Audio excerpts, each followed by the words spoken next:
Hi, I'm Jason and welcome to this week's Technique of the Week. On today's episode, we're going to be showing you when you're working with a vertical surface like this and you want to use epoxy, we're going to show you a thickening agent to put in that and how to do that so it doesn't keep running. You guys have probably seen that where that's where epoxy is the hardest to use on a vertical surface. The way we're going to do this today, you're going to see that it's not going to run. It's going to stay in place better.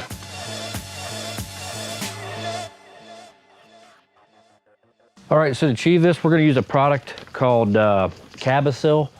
This stuff's a thickening agent for epoxies, and I think they use it in glue and different stuff like that. I'm going to mix up 24 ounces of epoxy, so I like to start with 12 ounces, like half of what you're mixing up. I don't want to put this into the A. I want to make sure I have it mixed up because this is going to make the volume a little bit more too, so I want to make sure that my ratios are right. So I'm going to go ahead and pour the B into this. So I'll mix this up a little bit so you guys can see this, see kind of the consistency as I'm mixing it. This stuff's very powdery, so definitely when you're doing this, wear a mask. It's very fluffy, gets in the air fast. So I'm also gonna mix up a little bit of this without any of the Cabosil in it. That way we can do a comparison on this piece of drywall. I'm actually gonna brush a little bit on one side and brush a little bit with the Cabosil on the other side of this drywall, and then you'll be able to see the difference on how they run. Now this is the one that has the Cabosil in it.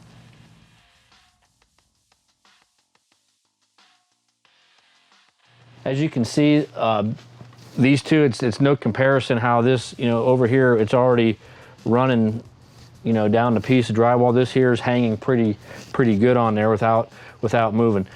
This is a great trick too if you're trying to do a countertop. On countertops, that front edge of the countertop, that's always the hardest spot, or like a vertical riser on a step. That's always the hardest part to be able to get the stuff to stick. Put a little of this Cabosil in there for those vertical areas, and it's going to make your life a lot easier. Thanks a lot for joining us this week on this Technique of the Week. Hopefully this helps you guys. If this is helpful, please share it. We'd appreciate it. Go to www.techniqueoftheweek.org if you would like these in your inbox every Friday morning. Until next week, we'll see you later.